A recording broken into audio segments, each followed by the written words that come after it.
Millennials. I like to think that I've made a real art form out of making fun of millennials. Today, I actually really want to defend their kind of annoying and near constant instinct to invoke nostalgia. During the French Revolution, a physician prescribed pain and terror to treat nostalgia. Modern internet culture killed individuality silently and without any repercussions. Marketing to millennials is really interesting to me. The successful formula I have found is to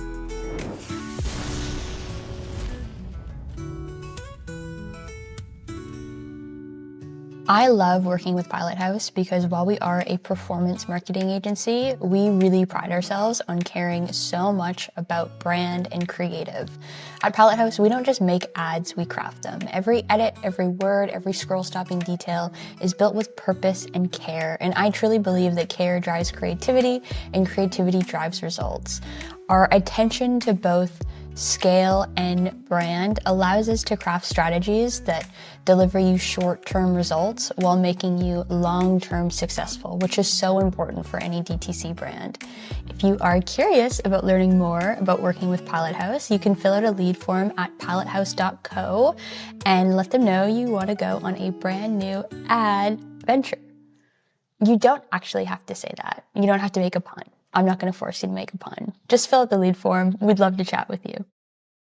Hi, welcome back to Ad-venturous, a podcast produced by DTC and hosted by me, Aves. Today I have a very fun special episode prepped because I'm kicking off a little series I'm going to do about different generations and how they fit into our current cultural zeitgeist. And I'm starting with what I think is my favorite generation, Millennials. I like to think that I've made a real art form out of making fun of millennials. As a Gen Z only child with a bunch of older millennial cousins, I have truly delighted in tormenting them. And admittedly, I kind of fell for the smear campaign against millennials because they do make it super easy to make fun of them, but I'm really not here to punch down because I feel like we've all been doing that for decades with millennials. Today, I actually really want to defend millennials, specifically their kind of annoying and near constant instinct to invoke nostalgia in whatever they're doing. I started researching this episode under the impression that I wanted to break down a current Paul Rudd Switch 2 ad and compare it to a 1991 ad he did for the Super Nintendo and just talk about how cool and fun that is. But then I started to really deep dive the comment section because how this all came about was after releasing this 2025 ad with Paul Rudd for the Switch 2, Nintendo uploaded onto their YouTube channel the old ad. And I got really into reading the comments on that original 1991 ad because there were so many people in the comment section asking Nintendo to upload more old commercials that were like high quality to watch on YouTube. And that was so interesting to me. So I decided to follow that thread. And there were so many comments. Like, go check it out if you want to. It sort of felt like an allegory for millennial nostalgia and the future that they were promised in a way, and the kind of circling the drain on just like give us more old commercials was so interesting to me as an instinct from them. So that's why I pivoted the episode a little bit, because I thought that there must be something there, both scientifically and culturally, to explore and understand why millennials are so motivated by nostalgia. This really got me thinking about different drivers for different generations as well, which is why I decided to break down a bunch of different generations and see how they kind of come to decision making in their own way. To deep dive nostalgia as a concept, we have to go pretty far back. At its conception, nostalgia was treated as a dangerous psychiatric disorder, which I do think is almost mirrored in the ways that we have all poo-pooed on millennial nostalgia in recent years. But in the late 17th century, a young medical student from Switzerland named Johannes Hofer noticed a phenomena, especially in Swiss mercenaries living abroad. He saw that their wanting for home was so strong and so severe that it sometimes led to death in the form of suicide, self-neglect, depression. He noticed a lot of symptoms of a very severe homesickness. So he named this disease nostalgia, which is interestingly rooted in two Greek words, one which means to return home, and the other meaning pain or grief. So it makes a lot of sense how it was named, the initial feelings towards nostalgia, I think. This was really fun to me. At first, it was theorized that nostalgia was a particularly Swiss infliction. They thought that the constant cowbells in the Alps traumatized their brains, and some commanders even forbid their troops to sing Swiss songs. They were worried that this would lead the team to experiencing nostalgia. That is funny. Driven to nostalgia by cowbells is hilarious to me. When I started to research how nostalgia was treated when it was seen as a disease, I really started to feel very sympathetic towards the millennials in my own life who I have booed off the aux for playing Coldplay at the function. I found out a Russian war commander, upon noticing his troops struggling with nostalgia, buried one soldier alive as an example of what would happen to others who kind of just dared to miss home. Another particularly horrific example of diagnosing and treating nostalgia in the 17th century was during the French Revolution, a physician prescribed pain and terror to treat nostalgia. Imagine going to a doctor and your prescription is pain and terror, as if living through the French Revolution was not enough pain and terror. That was really kind of shocking to me. So back then, the expression of nostalgia could literally be dangerous to present. In the early 1900s, we actually thought of nostalgia as less of a disease and more of an affliction, with it being lumped into really early days research and exploration of things like depression and anxiety. Some psychologists back then suggested that patients who presented acute nostalgia were often having underlying difficulties letting go of their childhood. And this is what I previously assumed about millennials. I thought that their desire to feel nostalgia was linked to an inability to grow up and move on. I don't think it helps that a lot of the times we think of millennial nostalgia and think immediately of like Disney adults or what I call Harry Potter holdovers. And so I understand why we kind of leap to that judgment so quickly to think that they're sort of stuck in like a childlike phase, but I really don't see that as the case. Because today, nostalgia is actually seen as a positive and future-oriented cognitive function. And I think this is where, in the story of nostalgia, millennials start to kind of get their reckoning in a way as we start to understand nostalgia more and understand the positive implications that it has on a person's psyche and also on their actual actions. If I was the age I am right now and Barack Obama was president and iPods were still colorful, I would be going insane. I don't think you understand how incredibly base that would be unless you experienced it in real life. Like, if I was the age that I am right now, if Barack Obama was president and iPods were still colorful, I would be so full of hope and optimism, dude. I would never want to be on my phone. I'd want to be outside with like a tote bag and a petition because I would have a voice and a point of view that could make an impact and change the world. Like, I just feel like that was the energy when millennials were sort of coming up as very young adults. And I am so jealous and envious that that is how they came to like create their own identities.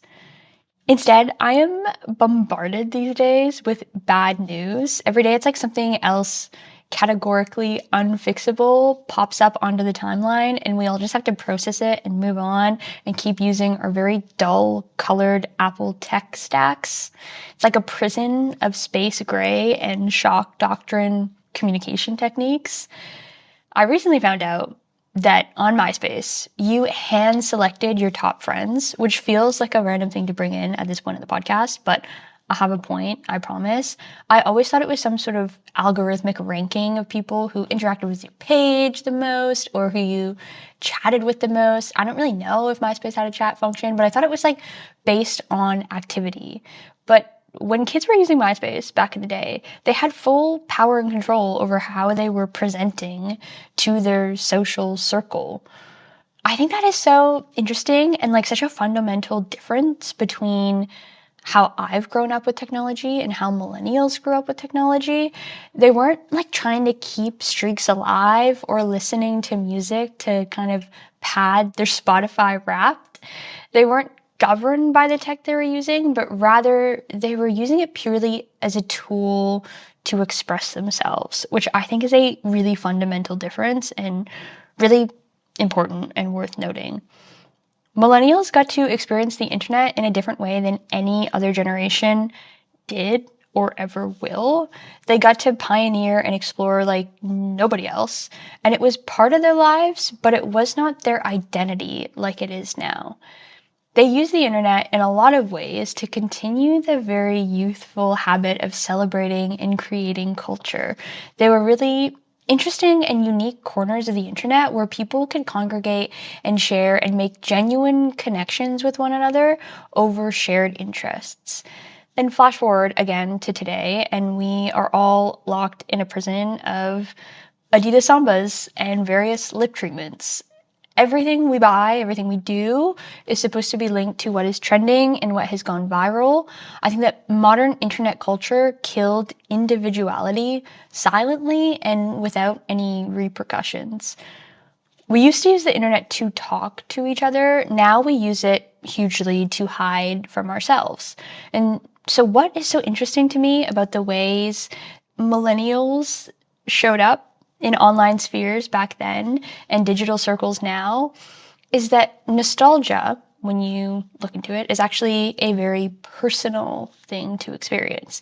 You don't feel nostalgic over things that you didn't care about when they happened initially. You don't feel nostalgic over pop culture moments that flew under your radar, obviously. They're not in your brain. Nostalgia is so tied to who we are and how we identify ourselves as people that it actually makes so much sense how often millennials want to feel it. One of the most compelling pieces of evidence that nostalgia is, in fact, a future-oriented experience is the effects that it has on goal-related cognition.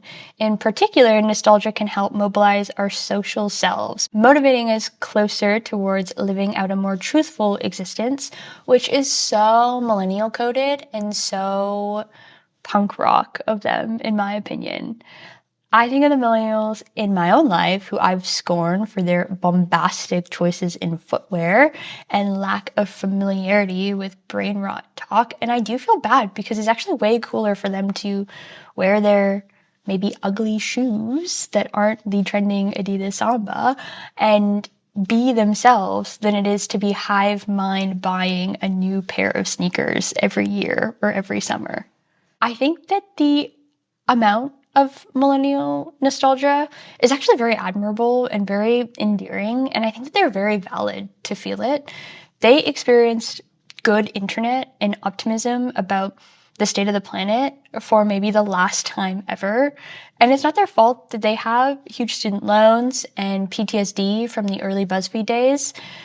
Millennials, if anything, are the most connected to their true selves, and they prioritize intrinsic motivation beyond my Gen Z wildest imagination, to be honest.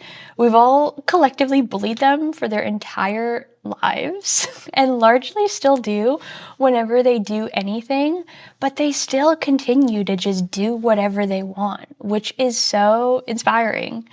I think another key point in understanding how millennials themselves relate to nostalgia and how we've all perceived that nostalgia is to understand what drove them to become so nostalgic when they were still so young. They were so proud to be 90s kids when they were hitting like their late teens and early 20s. And they were so proud to have memories before the internet. And they were so proud to talk about watching VHS tapes, which is really, in my opinion, not that cool. But I think that it left almost a bad taste in a lot of Gen Z mouths for them to always be kind of poo-pooing people who don't remember the 90s. And it also probably felt a little absurd to folks older than them that they latched on to so much nostalgia when they were still so young. But I think that it's really complicated to understand their experience without actually experiencing it. Like I said, they were the last group of kids to just be kids who were outside having fun. And they were the only group to really come up on the internet and not have it really rule their entire existence and identity, which is, yeah, really interesting and not something that you can really understand unless you've been there. I think one of the most interesting differences between my generation and millennials is that growing up, I have always expected innovation and movement on the internet, where I think that millennials came online thinking that they were like inventing how to use this new thing, and what they were doing would live on beyond their youth, which makes sense because they were the first people to really grow up with the internet. I think they really felt an ownership over being online that I never really have. Again, because it's something now that I'll like pass on to generations being on the internet, but I think they just thought we were inventing how to interact with this new tool, and that is so cool of us. So I've never been inclined to lay any claim to like how I use the internet being proprietary and exciting, because it never felt like it was mine in the first place. And I think that's so interesting when we think back to a little bit ago when I was talking about how millennials were not sort of domineered by algorithms, and they used the internet in a way that met their needs, where I know that for my entire existence on the internet, I have been used for the internet's needs, which is usually making money and promoting content and getting clicks. So it's really interesting, and I think they're really valid. Millennials are very valid to feel that nostalgia, because things were kind of better and more interesting in a lot of realms when they were younger. And I think that the freedom that comes with the way that they just don't care if something is cringe and they just post for fun is something that we should all aspire to a bit more than we do now. One of the many things we consider at Pilot House when building out a strategic framework to grow a partner is their ICP and who their targeted personas should be. I have often felt like the millennial whisperer when I'm doing this type of work, because like I mentioned, I did grow up around a lot of these guys, and I have always been very interested in the way that they relate to content on the internet because of all the facts that I sort of laid out in the first half there. I've developed a lot of strategies that deploy millennial nostalgia as a fundamental emotion in marketing. And the trick to it, I believe, is understanding why things are so important to different groups of people. Like I said, nostalgia is a very personal experience. You're only going to feel nostalgic over the things that had an impact on you personally. Obviously, popular culture and media still drive a huge role in forming those memories, because if something is popular, more people tend to relate to it. So it gives you like a starting point. You don't have to get super niche. But I do think it's important to really think about that question of, why do people care about this thing? Why would this trigger nostalgia in someone? I think it's also, when you're looking to really tap into millennial nostalgia, you have to think about all of the mean things that people have sort of said about them along the way. Like Boomers said they were lazy, self-absorbed, overindulgent, with participation ribbons coming out of the yin yang, and Gen X just kind of quiet. Let that go. And then Gen Z has come in and told them that literally every single breath they take, every word they use, and every pair of skinny jeans they own is cringe and should be thrown out. So they really can't do anything without being scrutinized and antagonized. So what motivates them to buy is very interesting, because largely they're not going to care about what's trending and what we want them to buy. Of course, there are millennials out there who hop on every bandwagon and who have unfortunately bent the knee to cringe, but I'm not talking about them right now. I'm talking about the ones that are harder to capture and harder to sell to. In a lot of ways, I have previously struggled with selling to these people because of their strong sense of self and this very particular armor that millennials have forged out of necessity. You can't tell them that they need something just because everyone has it. Like, they're actually very adverse to that kind of messaging. But you also can't create ad campaigns for specific people. Obviously, it has to capture mass attention. So that tension in marketing to millennials is really interesting to me. Cool millennials give like a bit of a pick me energy, but I think they deserve it. They've fought for it. They're not like other girls. They're very cool. So coming to the table with something that's going to impress them is actually quite difficult. The successful formula I have found is to play in the nostalgia with them. That doesn't mean that everything has to look like the opening sequence of Rugrats, by the way. I think often about what I referenced earlier, really colorful iPods. Remember the ads for those? I love watching those ads where there's like a song by the Ting Tings or some other equally absurdly named band with the silhouettes dancing and the corded headphones. And I think so much about how saturated the colors were and how alive those ad spots felt.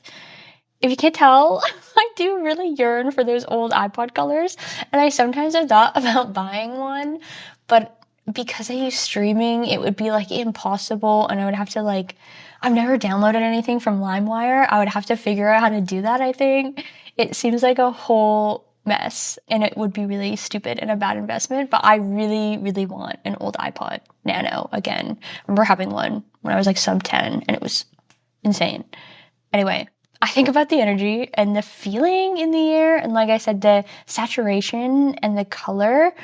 When I'm trying to market to millennials, I think a lot about hope and optimism and fun when I'm crafting strategies around how to capture largely millennial audiences. I think about how to show them that a brand will in fact help reinforce their personality and their identity instead of trying to bury it and make them look like everyone else in the world. I also really tend to hero respect in my work around communicating with millennials because they've gotten so little of it. And I know that I'm a marketer and ultimately my goal is just to try to sell them something, but I want them to enjoy the ad. So I've really gotten accustomed to doing research, and in doing so, I feel like I've really bought into millennial mythology and hype. This is like especially true when I'm working with brands to help them develop net new products that would appeal to millennials. I said this once on a podcast with Eugene Healy, and then I think we both proceeded to say it a lot. But to be successful as a brand in general, you need to cooperate with culture instead of co-opting it. And I think that millennials are especially important drivers in that conversation, in that when it feels inauthentic, they just don't want to pay any attention to it. And as we've outlaid, we've all been poo-pooing them for years, so it makes sense that they have such a strong sense of self and identity now that you can't break into that if you're not meeting them where they are on this scale of genuine authenticity. Millennials are so individualistic and so gosh darn authentic that to successfully sell them a brand, you need to deeply understand them and their motivations. And we really kind of just touched the surface in this episode on what nostalgia is and how to tap into it with millennial audiences. So there's so much more work to do, and it's going to be specific from sort of subcategory to subcategory. And I think, again, really important to approach it with that same hope and optimism that they kind of founded in our culture, and to really give them a nod and not just, like I said, make something look like it's from the 90s and expect millennials to like come in droves and be obsessed with your brand.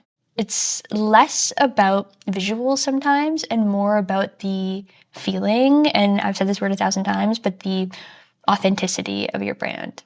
A few weeks ago, I was leaving an acupuncture appointment, and my acupuncturist is incredibly talented at her job, but also she millennials crazy hard. Sometimes I go to her for like ancient wisdom and teachings on indie sleaze. She is like really cool to me. But I was leaving a few weeks ago, and she gave me a sweet little pat on my back as I was going, and she said something along the lines of like, being a human is hard. Just try to take it easy.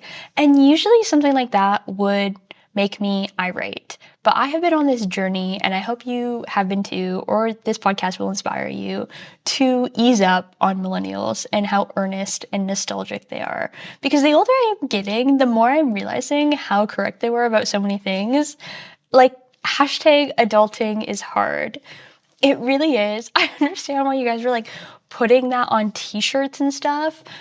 Live, laugh, love. I do need to be reminded of those things every day. So I think we all need to ease up a little bit and start thinking about the things that millennials can teach us. Thomas Gray once said, "Where ignorance is bliss, 'tis folly to be wise." And I think that is the perfect summary of why millennial nostalgia has become so present in our culture, and specifically through millennial branding and in their social circles. Their childhoods coincided with some of the final years before we started making big doomsday level advancements in tech. They were outside playing together in the sun when they were 10, not in Sephora shopping for a retinol so that they can slow down the fine lines that are going to inevitably appear on their face. And then as teens and adults, millennials actually got to use the internet to enhance that time in their lives instead of wasting time being stuck in these endless prison cycles like I mentioned earlier. Since I've opened my heart to Cringe and Millennials, I've learned a lot from them. Like, why would I waste all of my years when I am trying to figure out who I am, being scared to be cringy or embarrassing? Why would I pay any attention to what other people are doing? I think that they were really on the right track in creating these niche cultures on the internet and exploring what they were experiencing in real life with each other online is like so wholesome, and the way that we should all have used the internet. But instead, we're doing what we're doing now. Millennials have really paved the way, and then we, Gen Z, kind of came in and fumbled the bag that they so graciously left for us, which is why I wanted to really start this series and explore different demographics and potential personas, because with millennials, I think it's high time we put some respect on their names and some effort into how we communicate with them. Nowadays, millennials are just like trying their hardest, I think. They've lived through 1,000 recessions at this point, and they're confused about why we're wearing low pants again and trying to impart wisdom on us when they can. And everyone is so obsessed with them. Like, the boomerification of Gen Z was so interesting to me, and I'll get into those sort of crossovers when I tackle each of those generations. But I think that, like, both Gen Z and boomers spent so long analyzing and trashing millennials, only for these people to be quietly, mostly locked out of the housing market and trying, again, like I said, just trying their best. And I think that is so heavy metal that they've maintained so much of who they actually are. Ultimately, all of this is very entertaining. Yes, like I said, we're all kind of obsessed with talking about millennials, breaking down their behavior, because sometimes it is kind of out there and wild. Again, referencing those Disney adults or Harry Potter holdovers. It can be difficult to stomach, but I also think as a marketer, this should be a sign that you need to know who you're talking to make a brand that they will be interested in. And to really understand your core demographics and your core ICP is the only way you're going to be able to actually grow a brand. If you don't know if you should even be targeting millennials, please give us a call over at Pilot House. We love to chat about this stuff, and we love to dive in deep on audits on what we sort of think your personas should and could be and how to talk to those people. And I'm super excited to keep digging into different generations and which cornerstone cognitive behaviors and reactions we associate with them and how we can weave all of that into our marketing strategies. Also, if you're a millennial and you listen to all of this, I just wanted to say thanks for making bands like Metric and M83 famous, and thank you for bringing back the ukulele and also the banjo. And thanks for posting for fun online and also for making avocado toast a thing. I love really high quality, high production avocado toast from a cafe. It is delicious. If I made a MySpace today and I broke down my top friends by generations, you guys would be at the very top because I think you're excellent and I have learned so much about just being yourself from you. I hope, even if you're not a millennial, you like this episode. Don't forget to subscribe wherever you listen and drop us a rating. I will be back next week to dive into the elusive Gen X and how they've slipped under the radar for far too long.